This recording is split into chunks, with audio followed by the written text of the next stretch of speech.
And I love that Josh Alexander looks happy. He also looks like he's trying to step his game up. Yeah, he got some pep in his step. Yeah. He's got some major pep in his step to like, hey, I can hang with these motherfuckers. Let me just show you. Yeah, push me. Yeah, push me. I noticed that too. I was gonna bring that up. Funny enough. Yeah. Yeah. But go ahead. no, I just this was a thoroughly enjoyable match. You know, I would like to see this again with Takeshita not as banged up, because I feel like this match could have been even more. Agreed. You know, I enjoyed the hell out of this. I hope to see more of it. And Josh, hey bro, if you keep having performances like this, man, you're gonna make yourself undeniable. I say that all the time. If you perform at the level you performed at tonight, Tony Khan is gonna have to push you. Yep. He's not gonna have a choice, but it's still good to see that he looks happy out there and he has that pep in his step. That still is a good feeling. You know what I mean? My phone has been blowing up this whole stream. Okay. Yeah, shut up. That's right. That's right. See what we got. Oh yeah. Oh no. Josh Alexander catching Ospreay on the rebound was crazy. He's such a freak athlete in a sense of functional muscle, and I say that all the time.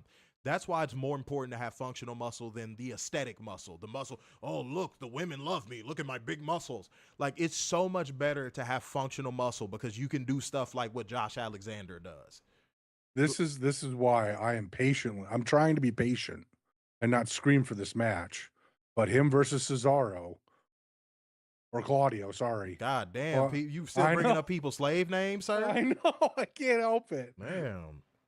But him versus Claudio is going to be a banger of a match, just because of the functional strength that both of them have. I think we got a Fed Walker in the building, and he consumes mayonnaise. mayonnaise. No, I am not a Fed Walker. Cesaro. One little slip, okay? So you've been saying that all the time. He ain't been Cesaro in how many years now? Oh, 3? Yeah, exactly. Go to church, Warner. Oh, well, speaking of which, hold on. Yeah, we got 3. Hold on. Oh, hey. Let's go to church. Hey. Stop playing with us, man. Should I do it, man? Should I fuck y'all? Don't we still owe him for Monday? Yeah, well, shut up, because I'm trying to bask in some of this amazing grace. Oh. Amazing grace, how sweet the sound. Oh, Yahweh,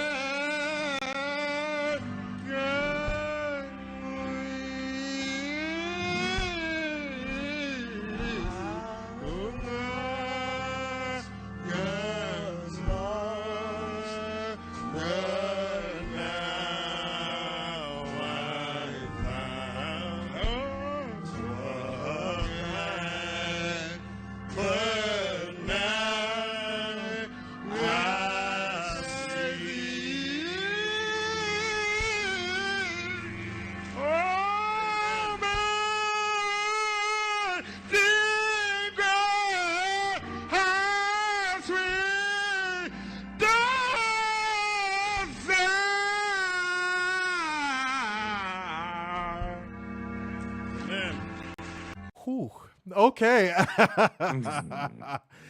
Oh, man. How sweet the sound. Not sound. How sweet the sound. All right. Ooh. Keep these support and donations rolling in for your boys over here at Covalent TV so I can wash that off of my Spirit Airlines. But yeah, no, man, the solid stuff to open up the show, man. Mini cheat code, no complaints.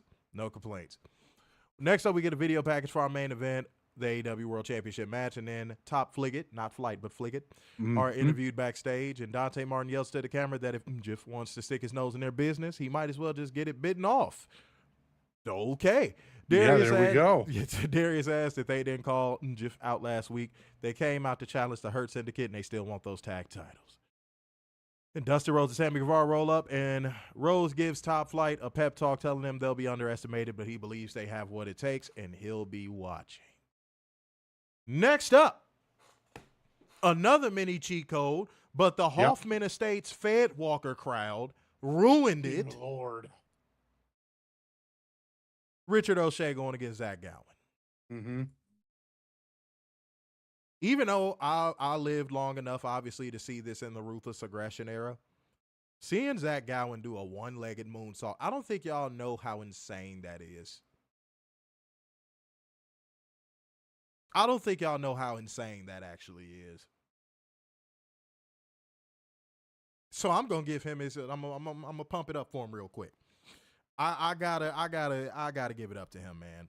That is incredible. When my foot falls asleep on the toilet and I stand up, I can't do a one-handed Twinkie grab, let alone a damn one-handed backflip. Yeah. And Richard O'Shea's heel work in this match, phenomenal. Who knew he had this? Not WWE. He ended up winning by pinfall with the Spirit Gun. Then he attacked him after the match even more. And Mark Briscoe made the save. I loved this.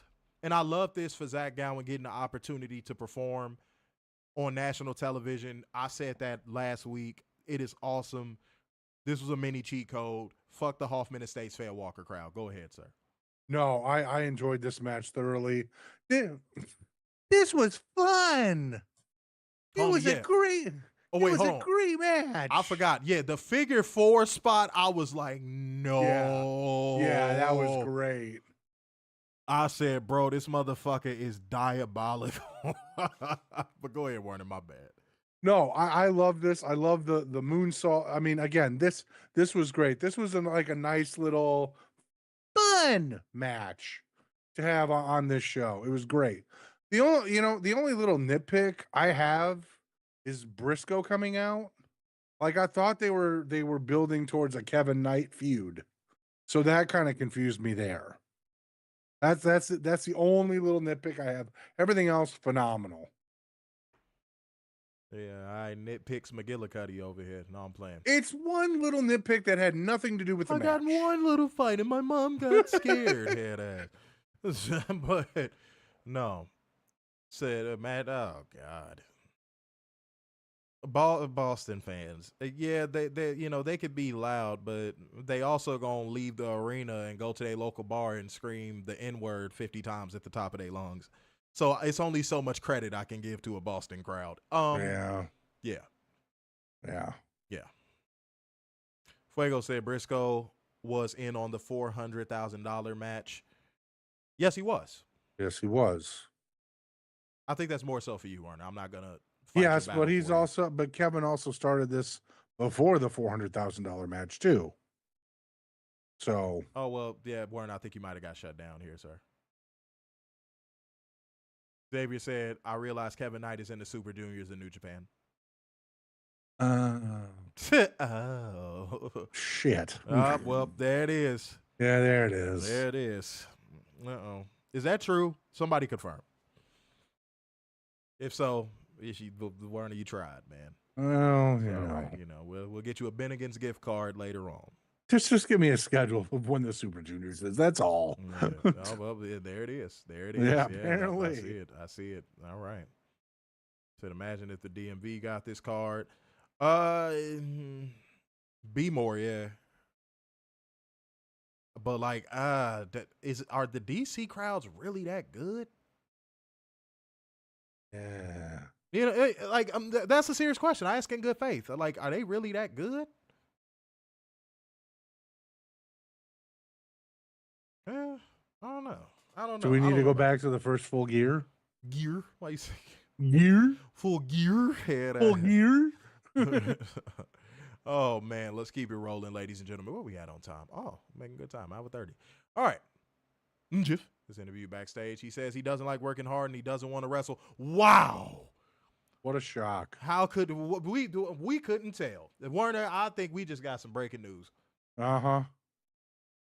He said he doesn't want to wrestle unless he knows he can win, and if he gets to be a part of the Hurt Syndicate, he knows the variables will be reduced dramatically, and if he doesn't, And then the Hurt Syndicate rolls up, and then Mvip tells Njif that after their match, it is imperative that he join them in the ring. And then Bob is smiling.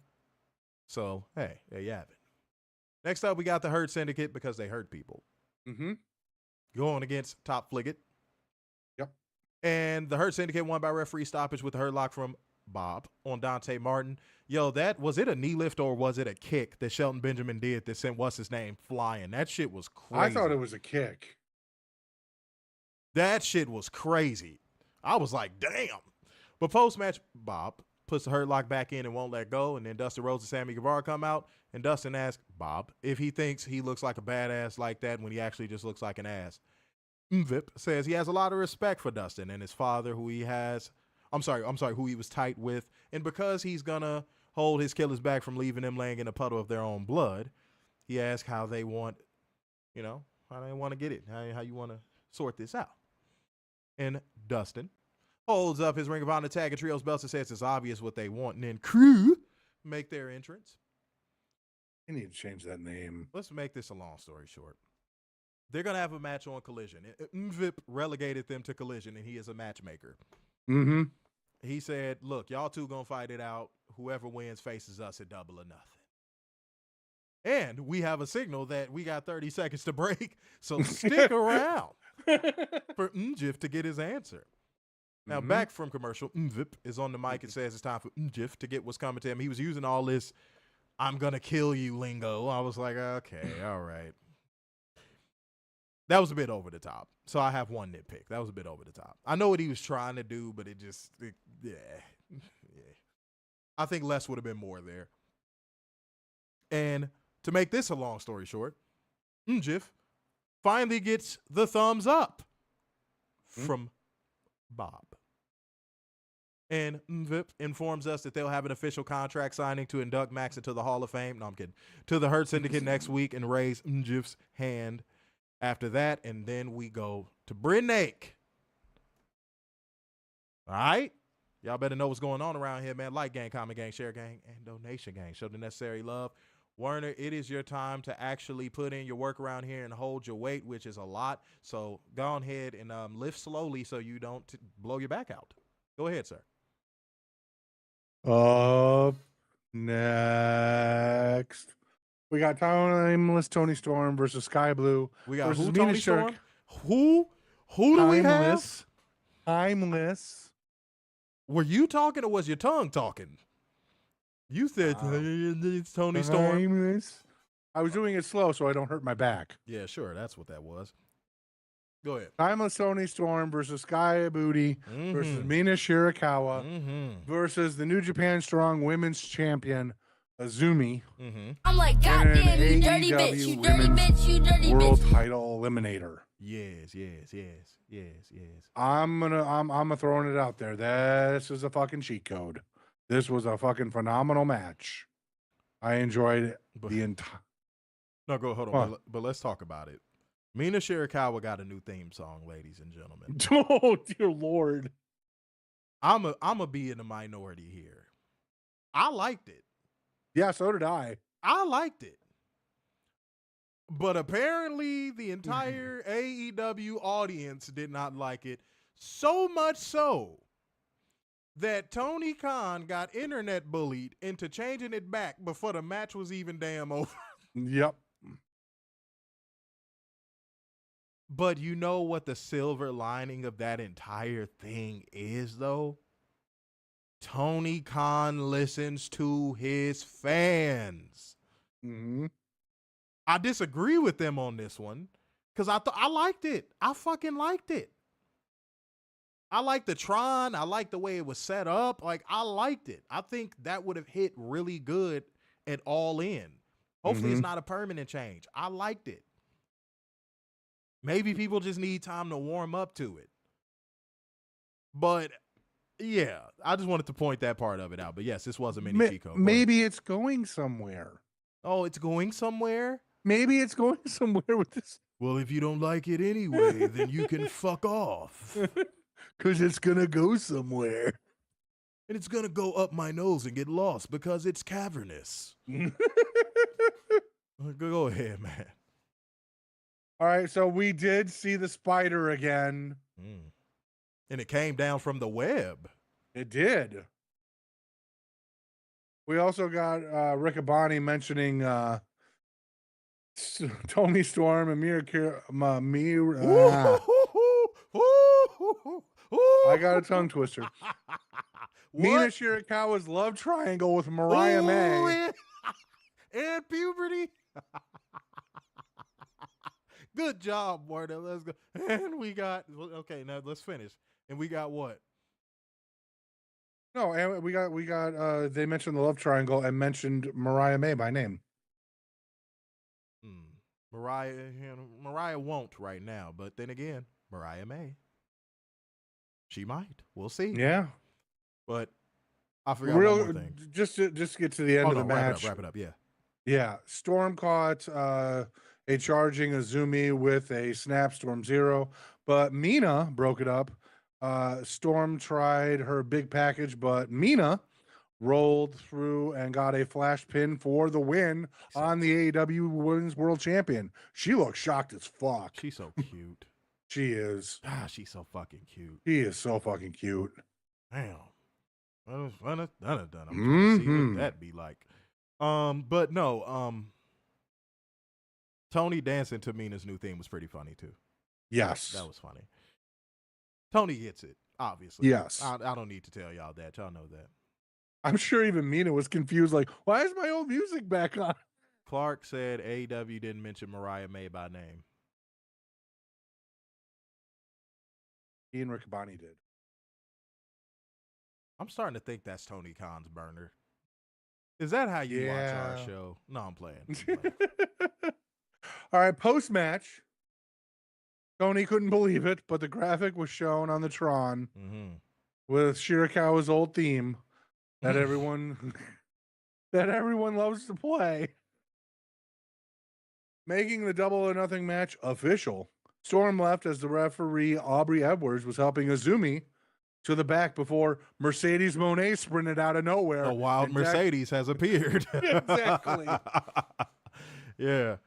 And decked Azumi, applying the statement maker, screaming that Azumi stole her title. And then Jamie Hayter ran out to make the save and applied the statement maker on Monet, narrowly hitting a Haterade when security broke things up. That's how you start building towards the match, too. It's like, now they're starting to do intertwining storylines with the women just like they do with the men, and I love it. Oh, and by the way, Azumi is a beast in that fucking ring. Because she's only 22. I'm not sure when her that's contract scary. is up. Yeah, I'm not sure when her contract is up, but Tony, that's another can't miss prospect. Mm-hmm. That is another can't miss prospect. You like ready. Ready is ready. Yeah, ready to go. You know what I mean? So yeah, don't let WWE and swoop in and watch her on a forbidden door and be like, "Ooh, we're gonna sign her because AEW wants her," right? And then have her get to the main roster and job to Rhea Ripley. Oh God. So yeah, much love for this match. It was dope. Let's keep it going. It was dope. You know, I know it was great to see Skye moving around, not looking like she has too much ring rust, and testing out her ankle and doing a dive off the top rope. Skye, you know I love you. I'm sorry if you're watching the show right now. My apologies. I forgot the name of her fucking finisher. Code Blue. Code Blue. There it is. I don't know if she trusted herself to do Code Blue. The first one she went for, she didn't trust herself enough, and it ended up looking a little sloppy. So, Skye, if you watching, first of all, appreciate you watching. Second of all, you got to trust yourself in that ring, sweetheart. You're going to hurt yourself. You know, that's some advice as if I was talking to you personally right now. Like, you gotta trust yourself in that ring, because if you don't, you will hurt yourself. Okay? So said Cold Blue Booty. Get your horny ass. But Maurice, oh man, dude, you've been everywhere that I haven't been.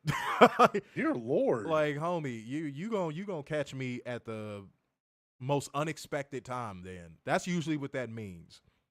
The Just Leave It Dynamite live audience was fire tonight. That Hoffman Estates Fed Walker community was not. It might, if it was in the building. I'm gonna have to take your word, but homie, on TV, that sounded like Fed Walker Central. Yeah, we all saw the kids from Barrington. Let it go. No. God damn, I'm gonna send them to your fucking house and have them take all your mayonnaise. I don't have any mayonnaise. Yes, you do. You have a mayonnaise reserve. I don't have a reserve. Yes, you do. I don't have a reserve. You got a tube that runs under your bed right now. Man. All right, let's keep it rolling. Let's go. All right, next we go to the announce table where Excalibur puts over Sabu, gave speaking time to Taz, gave a wonderful little speech, and broke down. Rest in peace, Sabu. We miss you. Absolutely. And we go to break. Back from break, Renee Salmon Croquette is backstage with Mvip and an ecstatic Mjif, who said he feels like he's won the lottery. All that's left is for his lawyer, Mark Sterling, to go over the contract. Mvip was caught off guard as Sterling walked in and offered a handshake, but Mvip shoved it aside with his cane. Not an Undertaker, but a cane. But a cane. Oh. Let's keep it going, sir. All righty. Yeah, Mjif said Sterling could take a walk and told Mvip, you don't have to sign the contract without making sure it's kosher. Mvip said that he seemed to understand, and they walked off together. Pause. Oh, God. Can I escape this? No, you may not. Oh, no, God. You may not.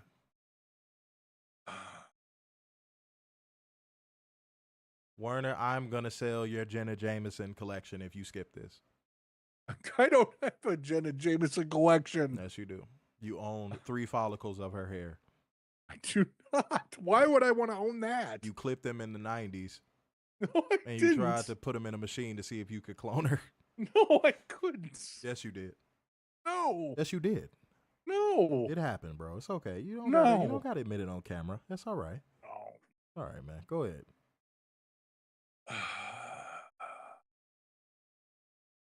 We go to the ring with Tony Schiavone and Nigel McGuinness. Nigel's on an apology tour, apologizing to Schiavone for getting in the ring at Collision, and said he should never do that because he's an announcer and not a wrestler. Never do that. No. He wanted to apologize to Dan. Why are we apologizing to Daniel Garcia? Oh. Go ahead, Warner. Bask in the greatness of this segment. You loved it. You messaged me saying how much you loved it. No. Bask in it, sir. Bask in it. Baskin Robbins in it. Why was this even on Dynamite? Like, this should have been on Collision. Baskin in it. I'm not basking in this. Call me Cobra Kai. Daniel Garcia makes his entrance. McGuinness said he let his ego get the best of him, robbing Garcia of getting his winner's purse. Why does he still have a job? Warner, get through it, man. Garcia said McGuinness could keep his apology as FTR disrespected him and stood up for himself. FTR tried to end Adam Copeland's career, Garcia's career, and possibly Guinness's career. Garcia will do this with or without him. But it would be an honor for McGuinness to fight by his side. Why? Why are we wasting a Nigel McGuinness match? Ugh. Catherine, yes, Warner is overwhelmed by Daniel Garcia's greatness. Yeah, you're the only one mentioning his greatness. I have never once said he's great. Dude. Stokely shows up, runs his little mouth. I'd like to hit him with a baseball bat. I know. With the baseball bat. I don't care. I want to hit him with a baseball bat. Nobody even said anything. Calm your insecurities down, Mayo Man. Nobody even said anything. Go ahead. Make a long story short, FTR sneak attack from behind, laying out Garcia with the Shatter Machine as McGinnis was about to be dropped with the Spike Pile Driver when Daddy Magic sprinted to the ring with a crowbar. And FTR ran away like little bitches.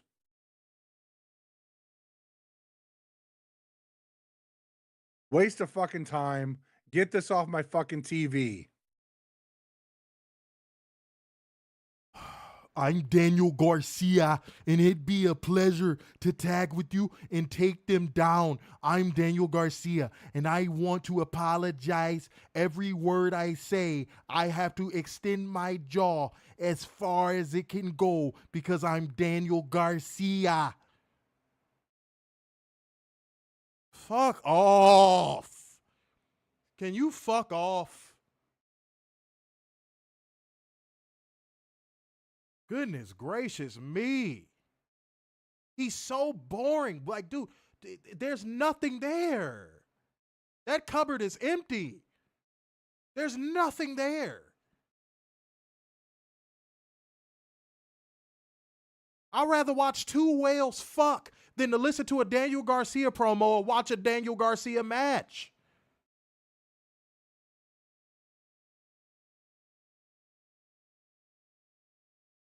If I wanted to watch a walking stick wrestle, I'd drop a bug in front of it.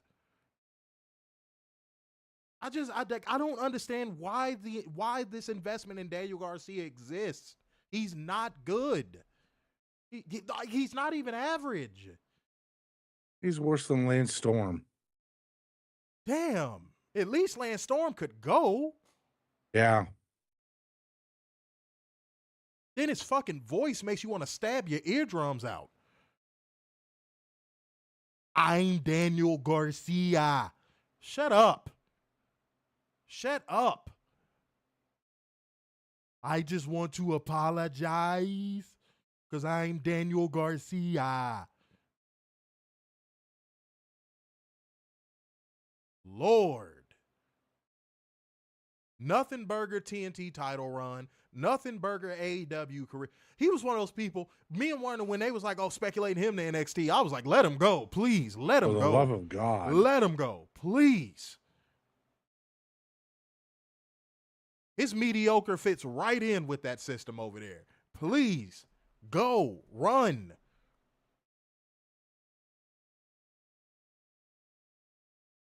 All right, man, let's keep it going. Dude, that segment pissed me off. It was such a waste of damn time. It like sucked the air out of the arena. As if there was any air in that motherfucker. Right, yeah. Let's go, man. All righty, up next we have the world title match. We have Jon Moxley versus Samoa Joe for the AEW World title in a steel cage match. Oh, that was that thing that was surrounding the ring. Yes. Oh, I had no clue. It might have been a cage of Cody. Oh, God. Yeah. You get mad. Hold on, wait. Let's stop the presses. Werner gets mad when someone corrects him on his jokes or talks about something he has going on, but then he'll do these ancient Chinese secret callbacks on the fucking stream and then get mad when he gets called out for them. If you don't shut your hypocritical, I'm white and I say so ass up. Sir, let it go. Cody hasn't been there in so long. Let it go. I know. It's just a cage. I know. All right, let's go.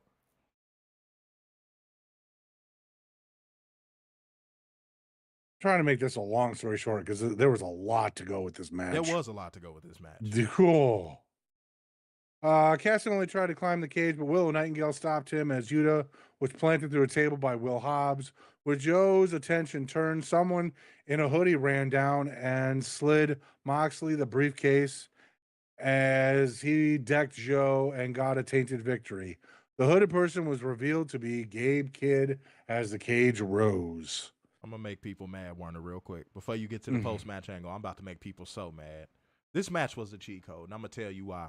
Because this match actually had the physicality and psychology y'all claim WWE no DQ matches to have. Right. It felt like it was two guys fighting. Not two guys wrestling. It felt like two guys fighting. That's what a cage match is supposed to feel like. and fighting for something. Yeah, some people might have thought it was boring. Some people might have, I could see if somebody thought it was boring. I don't agree. Again, I think it served the purpose that the cage match is supposed to serve. That's how I felt about the Swerve Hangman cage match. People expected it to be like a spot fest and somebody's going to jump off the cage and oh my God, it's going to be. And I'm like, no, it's a blood feud. They need to get in there and beat each other's fucking ass. And that's what Moxley and Joe did in that cage. They got in that cage and they beat each other's ass. Mm-hmm. It felt like, okay, everything that people claim blood sport to be, that's what this match was.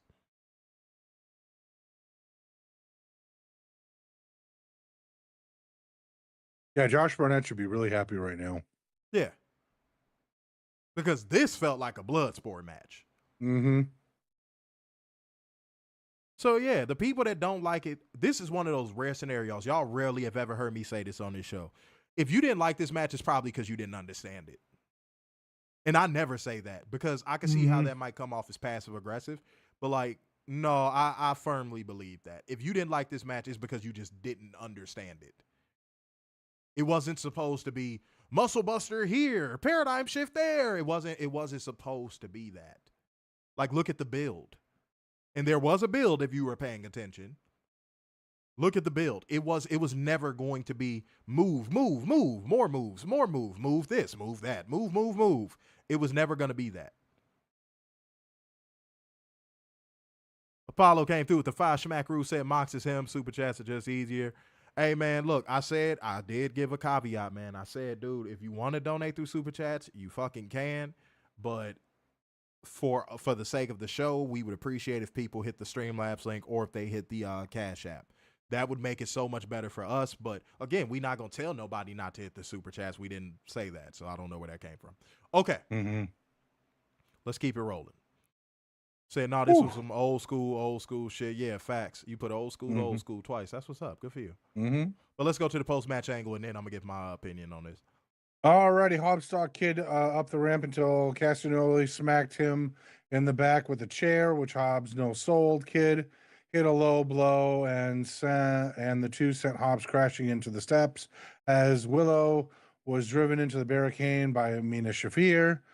The Young Bucks music hit as Matthew and Nicholas Jackson applaud, making their way to the ring. Kid helped Moxley along with Shafir.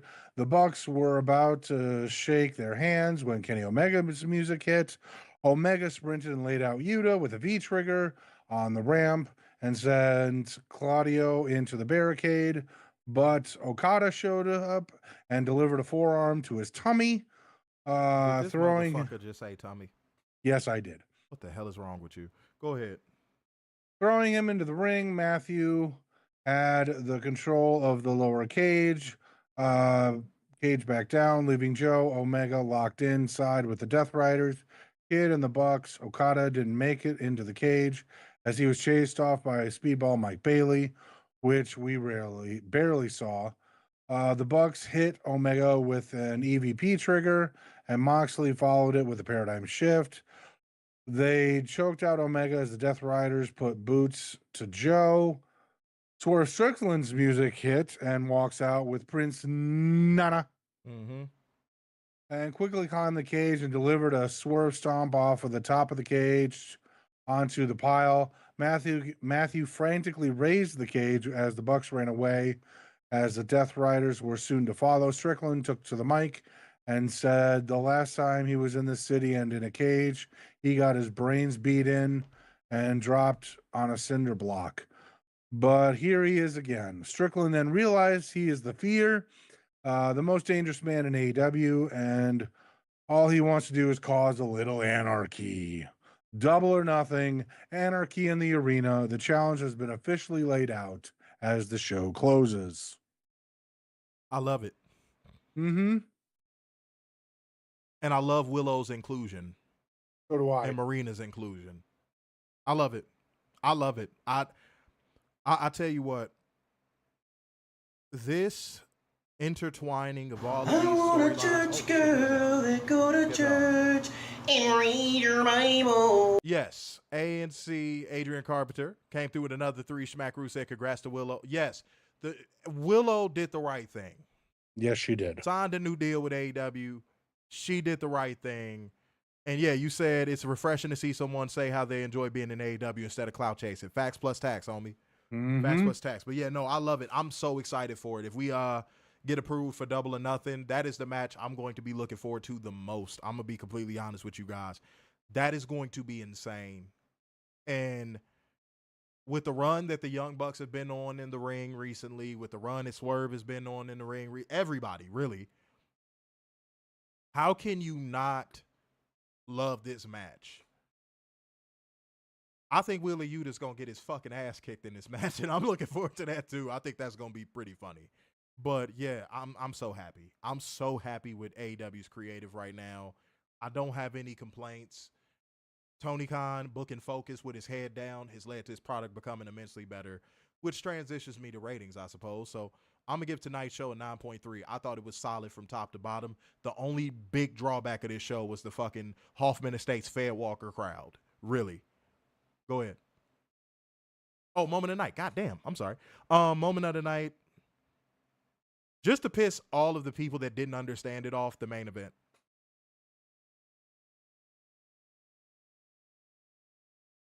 I'm with you on the 9.4. I think the only thing that really hurts it. But I got you. Oh, okay. Well, I think the crowd took it, and then Daniel Garcia just destroying any momentum. Boy, going into the main event. Boy, dear Lord, if you take that off this show, I would have had it at a 9.6. Easily. Yeah, you could have had a match in there. Oh my God. Don't get me started. I just continue, please. Yeah. Moment of the night. I'm giving it to the ladies. I thought they killed it tonight. I love Skye Booty coming back. Mina killed it tonight. Azumi showing she's a force to be reckoned with. And Tony, just keep doing what you're doing because you can do no wrong. And Skye Blue, just like Josh Alexander, looked happy to be there. Yes. When she walked through the tunnel and she saw the crowd, you could see how happy she was. I want that to be one of the takeaways from this review. Because you don't see that in that other place. You just don't. All right. Mo came through with 38 minutes and 32 seconds of wrestling on Raw, 57 minutes and 29 seconds of wrestling on Dynamite. Let me read a couple ratings. Catherine gave it a 9. Moment Mina. Mr. Mayhem gave it 8.5. That's kind of low. Moment of the night, Jon Moxley versus Samoa Joe. Ron with a 9 out of 10. Moment of the night, Joe versus Mox. Mo 9. Moment of the night, Sky's return. Xavier 8.9 out of 10. Main event. Miguel said 9.3. Moment of the night, women's fatal 4-way match. Adria Carpenter gave it a 9. Moment of the night, the main event. Paulo 9. Moxley, bloody my moment. Clark Khan said 10 everything. Yeah, that's Tony Khan's burner. No, yeah. Hi, Tony. What's going on, man? But no, one of you was finna say something. I heard you take a big fucking inhale. What's up? Didn't they have the same amount of matches on Raw? I don't know. That's what I'm looking up right now. It's like, did they have the same amount of matches? Fuego said, you about to be playoff Brady of bumping in this match. Yeah, dude, he's going to get his ass kicked in that match. Mm-hmm. It's going to be hilarious. And I think he's going to get his ass kicked by everybody.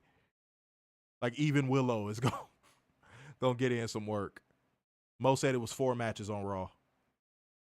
Still. Yeah. All right, y'all. Damn, that was a smooth-ass review. We just finished. We're about to finish out just a little over 2 hours. All right, guys. Clear the air. If something is owed to you, don't be afraid to ask for it. I'm going to say it again. If something is owed to you, don't be afraid to ask for it. Don't let nobody shame you or make you feel a certain way about asking for what they owe you. Because there's some people that do that. Y'all, I'm going to give y'all a very low-grade example of it. Hey, man, can I borrow $3? Yeah, man, I got you. Here you go. 2 weeks later, hey man, what's going on with that $3? Man, I need that back. Man, I gotta, put some gas in the car. Man, why you tripping about that little money, man? Come on, man. Oh man, what? Man, I'm gonna get you your $3, man. And now you kind of like, damn, am I bugging him about it? You like, wait a minute, it's my money and I need it now. I have a structured settlement and I need cash now. JG Wentworth, 877 cash now. But like, that's like a low grade example of it. But yeah, if somebody owes you something, don't feel ashamed of asking for it. Like, that's a weird thing. There's a lot of people out here that deserve stuff and they don't get it because they're too afraid to go, hey man, I did this work. I put in this work. Give me what I want. Give it to me. Like, fuck that. Get what you deserve in this life. And if you didn't earn it, don't ask for it. If you didn't earn it, don't fucking ask for it. God, that drives me nuts. If you didn't earn it, do not ask for it.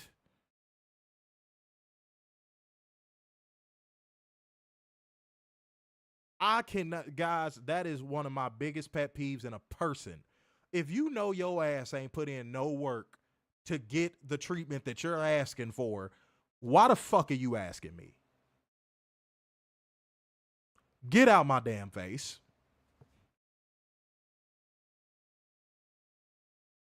See, I'm going to give a wrestling example. Willow deserves everything that's coming to her. And I mean that in a positive way.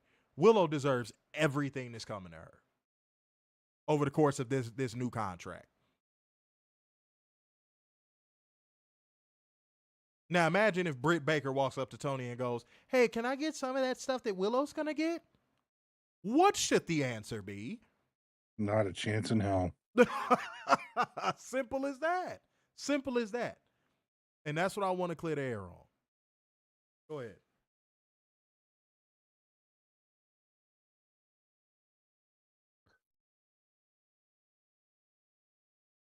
You know, it's been a week with Sabu's passing, and then that's been kind of rough on everybody. But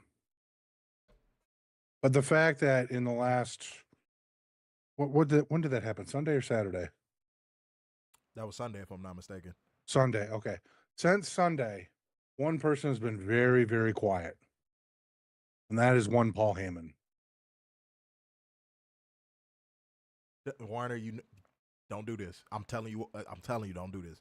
You know me, bro. If I don't got nothing good to say, don't just please. I know it's just frustrating. It's just frustrating. That's the point. It's frustrating.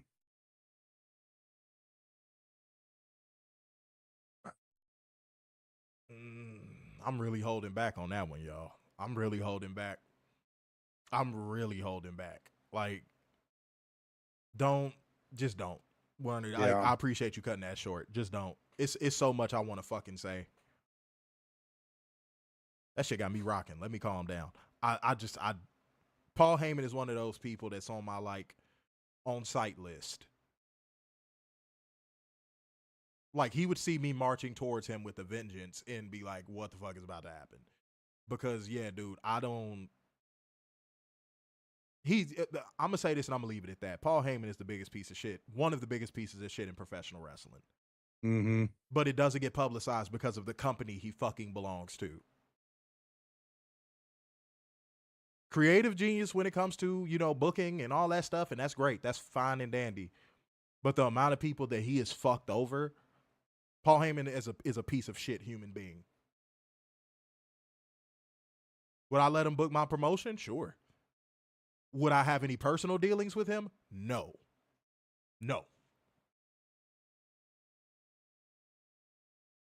Absolutely not. Warner, I just, yeah, let's take the high road. Yeah. Let's take the high road. All right, y'all.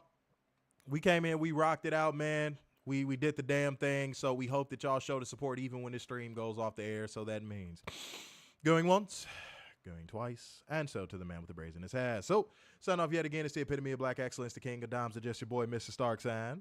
The Beacon of Hope Worldwide, the Messiah of Semi-Cute Sixes, and the Internal Pessimist. Big Dub. Peace out, y'all. See you Friday.